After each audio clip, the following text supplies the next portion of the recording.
পশ্চিমা আইনে অপরাধীকে সমাজ থেকে বিচ্ছিন্ন করে কারাগারে রাখা হয়, শরিয়া আইনে কারাগারের ভূমিকা গৌণ। শুরুতে তো কারাগারের ধারণাই ছিল না, মূলত ধরেন নবী করিম সাল্লাল্লাহু আলাইহি ওয়াসাল্লামের সময় কারাগারই ছিল না, পরে হয়েছে কারাগার। তো শরিয়া আইনে অপরাধী সমাজে ফিরে যায়, তাকে একটা শাস্তি দিয়ে সমাজে ছেড়ে দেওয়া হয়। শরিয়া আইনের শাস্তির দর্শন হচ্ছে শাস্তি প্রতীকী এবং প্রকাশ্য। এটাকে বলা হয় ডেটারেন্স, মানে বাধা দিবে, অপরাধ ঘটাইতে বাধা দিবে। উদ্দেশ্য হলো সমাজকে সতর্ক করা যাতে অন্যরা অপরাধ থেকে দূরে থাকে।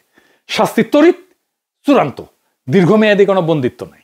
শাস্তি সম্পন্ন হইলে অপরাধীকে সমাজে ফেরায় দেওয়া হয়, ফলে সমাজ থেকে বিচ্ছিন্ন হয়ে স্থায়ী অপরাধী পরিচয় তৈরি হয় না। এখানে একটা সংশোধনের সুযোগ থাকে।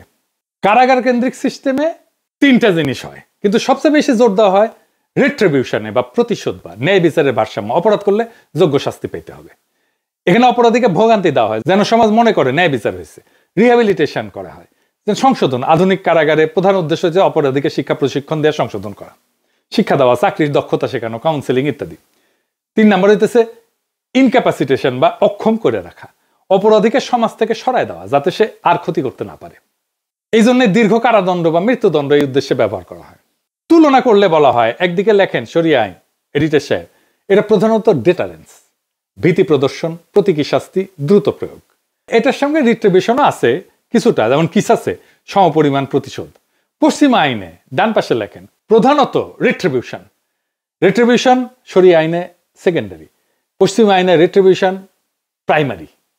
2 নাম্বার রিহ্যাবিলিটেশন, 3 নাম্বার ইনক্যাপাসিটেশন।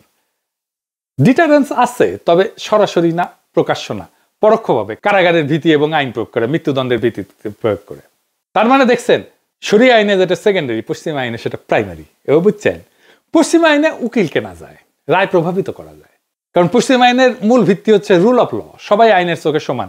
অর্থ দিয়া বিচার কেনা সম্ভব না থিওরিটিক্যালি, কিন্তু আইনজীবী, আপনি ভালো আইনজীবী যদি নেন তাইলে আপনি ফেভারেবল একটা রায় পাইতে পারেন। ধনী মানুষেরা, কর্পোরেশন আর বেশি টাকা দিয়া টপ ল ফার্ম ভাড়া করতে পারে। ভালো আইনজীবী মানে কি? মানে সে আইনগত ফাঁক খুঁজে বের করবে, জুরি বা বিচারককে প্রভাবিত করার মতো যুক্তি দাঁড় করাতে পারবে, ভালো লেখাপড়া জানে, ফলে একই অপরাধের জন্য ধনীরা হালকা শাস্তি পায়, গরিবেরা কঠোর শাস্তি পায়। এইটাকে আধুনিক আইনের দর্শনের ভাষায় বলা হয় জাস্টিস গ্যাপ বা 2 টিয়ার জাস্টিস সিস্টেম। তাই সরাসরি রায় কেনা যায় কিনা এটা আমি বলতে চাই না, কিন্তু রায়ের ফলাফলে প্রভাব ফেলার মতো শক্তিশালী সুবিধা কেনা যায়। শরিয়া আইনের তুলনায় শরিয়া অপরাধ প্রমাণের নিয়ম এত কড়া, যেমন 4 জন সাক্ষী লাগে, নির্দিষ্ট শর্ত রাখে, এবং উকিল দিয়ে খেল খতম করার সুযোগ সীমিত। আদি শরিয়া আইনে উকিলের কোনো রোলই ছিল না। আবার বিচারকের বা কাজীর বিচারের বিবেচনার অংশ শরিয়া আইনে কম, কারণ শাস্তি আল্লাহ নির্ধারিত, ফলে উকিলের ভূমিকা সীমিত, রায়কে কেনা বাঁকানো কঠিন। পশ্চিমা আইনে ধনীরা অর্থ দিয়ে, আইনজীবীর শক্তি দিয়ে রায় প্রভাবিত করতে পারে, মানে থিওরিটিক্যালি সমতা থাকলেও বাস্তবে বৈষম্য হয়। শরিয়া আইনে ঐশ্বরিক বিধান, কড়া প্রমাণ কাঠামোর কারণে এই সুযোগটা সীমিত। আরেকটা গুরুত্বপূর্ণ তফাৎ আছে শরিয়া আইনে। শরিয়া আইনে অপরাধের যেটা ধারণা, অপরাধকে শরিয়াতে 2 ভাগে ভাগ করা হয়। একটা হচ্ছে হক্কুল্লাহ, আল্লাহর অধিকার, আরেকটা হচ্ছে হক্কুল ইবাদ বা বান্দার অধিকার। হক্কুল ইবাদ যেমন এটা খুন, শারীরিক আঘাত, মানহানি। এখানে ভিকটিম, তার পরিবার গুরুত্বপূর্ণ ভূমিকা রাখে ন্যায় বিচারের ক্ষেত্রে। তারা চাইলে কিসাস বা প্রতিশোধমূলক শাস্তি দাবি করতে পারে, বা দিয়া বা ক্ষতিপূরণ নিয়ে মাফ করে দিতে পারে। হক্কুল্লাহ যেমন জিনা, চুরি, মদ পান, এইগুলা আল্লাহর অধিকার হিসাবে ধরা হয়। তাই এইখানে ভিকটিম ক্ষমা করলেও রাষ্ট্র, কাজী শাস্তি কার্যকর করতে পারে।